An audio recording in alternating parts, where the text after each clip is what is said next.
Problema com nós também também dus na hotel e restaurante tur dosting reto que tá hope difícil para atrair gente nang joven para trabalhar na indústria e motivo que nós tá mais tanto orang gente ora bota punta para aqui que nós tá bem trabalhar em nanta bisa que não que trabalhar weekend não que trabalhar noite não que tá na casa com família pero é reto passo em verdade nós tá vivo de turismo até ainda na Aruba e lo sigue assim para tempo ainda te ora nós pode diversificar nossa economia tá vai tomar tempo dus tanto nós tá vivo de turismo, nós mestre por apoiar a indústria, nós mestre por drenta a indústria e dar um serviço e trazer produto não nós mestre.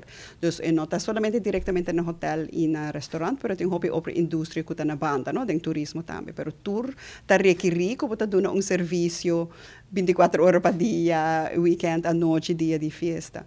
E, em verdade, tem dificuldade atualmente. Nós estamos com uma maneira que nós para nossa juventude por compreender a importância do turismo e com importante um rol por dar em turismo para por sentir proud, trots de lo que não por aportar também na indústria de nossa isla. Te quero lutar hobby vamos chegar dia com nós tem educação de turismo na escola.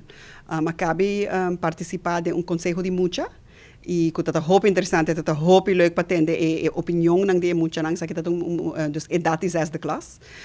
E tata hoop importante, pergunta nos hasi nang den reunião com nang tabata kiko boso asinha awo, depois que bosa passa den processo de trabalhar dilema com nossa duna nang para trabalhar jele, kiko boso sa awo ko boso no tabata sa prome ko boso hasi e projeto aqui. E vários de nang abisa nos no tabata sa com nos economia ta depende assim na hoop riba turismo. Que e seta zesde klas kaba.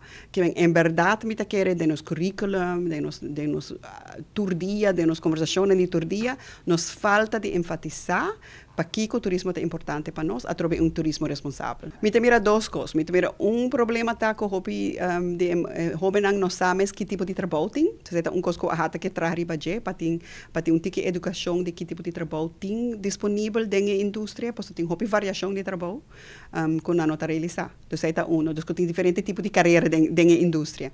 E outra coisa, em verdade, tá que eu aqui oportunidade tem na Aruba para sinha skills não como me sinha para trabalhar não é. Me querer lo que falta na Aruba, tem viaja tá com nós nota plania coisa de antemano. Dus eigenlijk Mr. Wak, que tipo de trabalho que tem na Aruba, nós temos uma casa inventário de todo tipo de trabalho que tem disponível, que tipo de skill set Mr. Anterior eigenlijk Mr. adaptar a educação para ajudar cria e persona que por jene trabalham aqui que tem awo e que também tem no futuro. Então vamos ter para mirar futuro também. Então me querer em verdade um tique disconnect, tem algum escola que te ajuda algum de trabalham para portar natura. E etc. Algo nos por improve ainda para ter educação com os mestres para o tipo de trabalho com os mestres. Essa aqui tá é Arubiano, o website